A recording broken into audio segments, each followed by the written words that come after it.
Hola, bien, vamos a empezar ahora a revisar las características de la anatomía de superficie de miembro superior. Los objetivos temáticos ya los conocen, vienen en el documento de donde tomaron el enlace para este video y también vamos a terminar con un repaso general de miembro superior. Estos serán los objetivos de aprendizaje y podemos empezar hablando acerca de por qué es importante conocer la anatomía de superficie.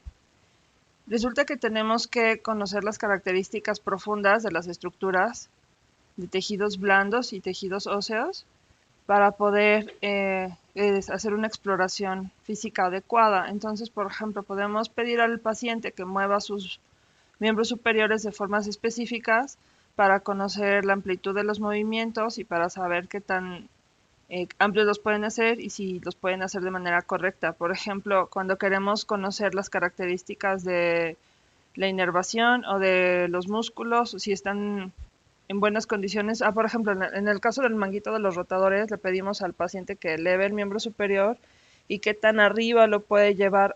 Hay veces que pueden llegar como hasta aquí, a este nivel, y ya nos dicen, no, ya no puedo más, me duele mucho. Entonces palpamos para ver cuál puede ser el problema antes de pedir estudios de laboratorio. Como ya sabemos, utilizamos los tendones para guiarnos dónde podemos percutir, para estimular reflejos y poder explorar segmentos de la médula espinal. Ya hablamos acerca de los grupos musculares que son inervados por el mismo segmento, que son los miotomas.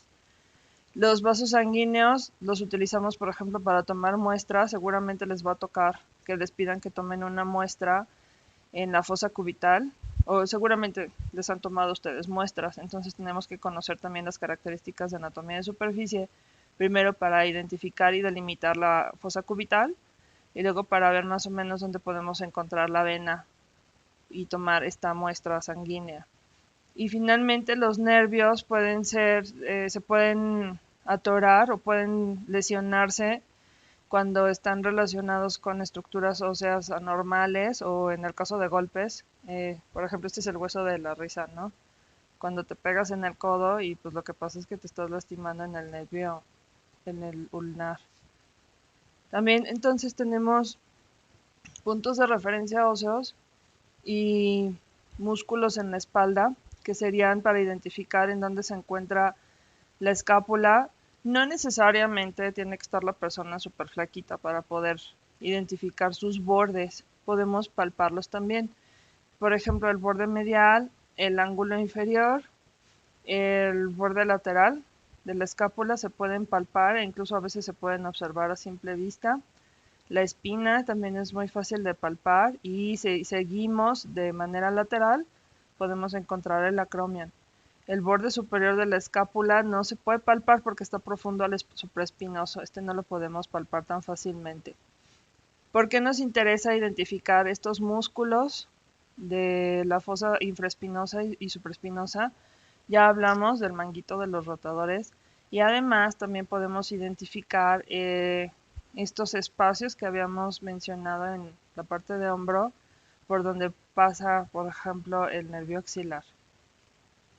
En cuanto a la axila, podemos delimitarla fácilmente. El borde anterior o el margen anterior de la axila o de la entrada a la axila es la clavícula. Aquí está. Aquí es la vía de entrada a la axila anteriormente es la clavícula. Se puede palpar por completo. El borde inferior de la pared axilar va a estar conformado por el pliegue. Ay, perdón, tenía flechitas. Aquí está la clavícula. Aquí va a estar el pliegue axilar. Ajá. Ese pliegue que, bueno, depende también de la capa de tejido celular subcutáneo que tenga la persona. Ese pliegue va a estar como más arriba o más abajo y tenemos que poder identificarlo. No es difícil. Este se supone que queda sobre el borde inferior del pectoral mayor. Luego, el borde inferior de la axila el posterior, está conformado por, por el borde del redondo mayor, que es más lateral, y más inferior sería el dorsal ancho. Y el borde medial será la parte superior del serrato anterior, del músculo serrato anterior, que está suprayacente a la pared torácica. Y este es importante porque el nervio, este nervio, aquí está, torácico largo, pasa por superficial, perdón, a este músculo serrato, y por eso podemos buscar su localización de esta manera. El borde lateral de la axila es el húmero, ahí está, el borde lateral, y el piso de la axila es el domo de piel entre el pliegue anterior y el pliegue posterior. Ajá, es el fondo. Y ese también nos interesa porque podemos palpar ahí ganglios linfáticos que son importantes a la hora de examinar, por ejemplo, la región mamaria y buscar si hay algún agrandamiento de estos ganglios, y la consistencia también la tenemos que poder palpar. En cuanto a la arteria braquial, esta es fácil de encontrar, se encuentra en el lado medial del brazo, como podemos observar. Se encuentra también entre el bíceps braquial y el tríceps braquial. Aquí se puede observar muy bien el bíceps y aquí está el tríceps. Y podemos buscar todo a lo largo de toda su longitud, esta arteria hasta que llega a la arteria cubital, a la fosa cubital. Y podemos palpar su pulso. Recuerden que para palpar el pulso usamos estos dos dedos, el tercero y cuarto, o el primero y el segundo de preferencia, y no apachurren fuertemente porque si no se pierde ese pulso. Entonces tienen que hacerlo suavecito para buscar el pulso y lo van siguiendo. Nos interesa conocer este pulso para saber que el resto del miembro superior está bien irrigado. Y otra estructura que viaja junto con la arteria sería el nervio mediano. Ese superior e inferior va el nervio ulnar, que se desvía después hacia la parte posterior del codo. Vean, aquí lo podemos ver, sería, bueno, con respecto al tendón del tríceps braquial, encontramos su inserción aquí en el olecranon y vemos como el nervio radial va profundo y después se hace superficial. Ok, ahora con respecto a la fosa cubital, sabemos entonces que la base sería una línea imaginaria entre los epicóndilos, el medial y el lateral. Se hace esta línea imaginaria. Ahí está. Luego encontramos el borde lateral, sería a lo largo del borde medial del músculo braquiorradial. Y finalmente el borde medial sería con respecto al borde lateral del músculo pronador redondo. Y así podemos delimitar la fosa cubital. Sus contenidos de lateral a medial serían el tendón del bíceps braquial. Aquí viene. Luego la arteria braquial y finalmente el nervio mediano. También podemos encontrar de manera superficial esta vena mediana cubital, que es de donde solemos tomar estas muestras sanguíneas venosas.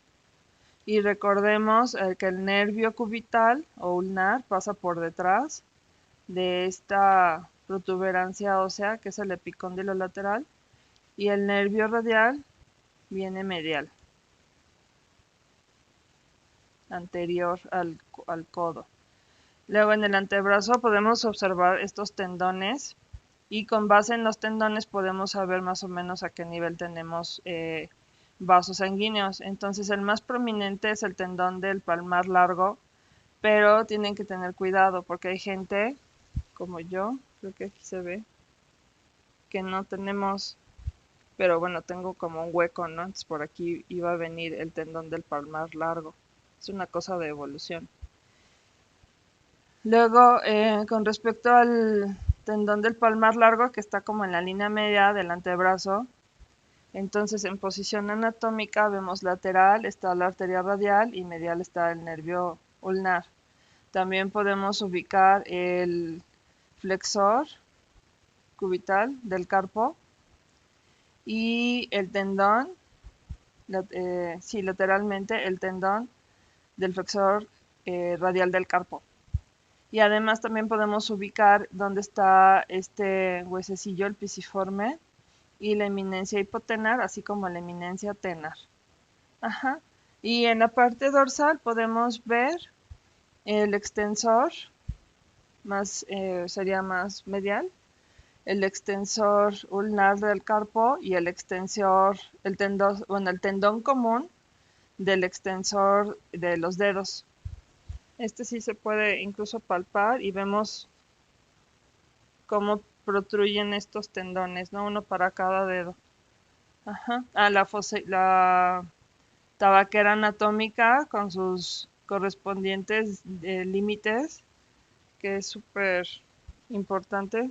Tipiquísima pregunta, no solamente en estos exámenes parciales, sino para la vida.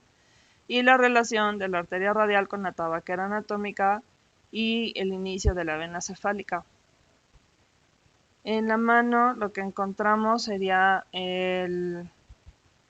la red venosa dorsal, de la que surgen la vena basílica y la cefálica como venas superficiales.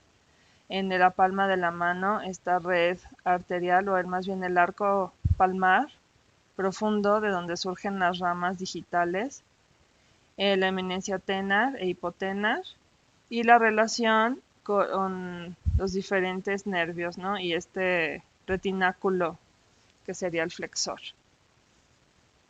Luego, con base en todos estos puntos de referencia, podemos identificar los pulsos arteriales, que empezamos con la arteria axilar en la cúpula axilar que ya identificamos, la arteria braquial, esta arteria que pasa a través de la fosa cubital, que se divide en radial y ulnar. Estas ambas las podemos palpar y es importante localizar entonces el pulso de la arteria braquial para saber dónde vamos a poner el estetoscopio a la hora de medir la presión arterial. Bien, continuaremos en otro video con el repaso general de miembros superiores.